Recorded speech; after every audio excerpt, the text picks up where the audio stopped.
کہ رات کے اندھیروں میں اٹھ کر جب آواز گھر سے باہر نہیں نکلتی بلکہ گھر والوں کو بھی سنائی نہیں دے رہی ہوتی، کہ خدا کا مخلص اور دکھا ہوا بندہ یہ عرض کرتا ہے کہ انما اشکو بثی و حزنی اللہ، میں تو اپنے غم اور اپنے دکھ صرف اللہ ہی کے حضور پیش کرتا ہوں۔ بس اس رنگ میں جو شکایت ہوتی ہے وہ بہت زیادہ گہرا اثر دکھاتی ہے، کیونکہ یہ شکایت مبنی بر تقوی ہے، اور یہاں اشکو بثی و حزنی میں یہی شکایت کا رنگ ہے جو بیان فرمایا گیا ہے۔ سب کچھ ملا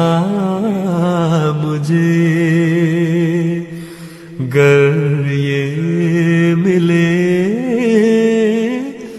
تو جانوں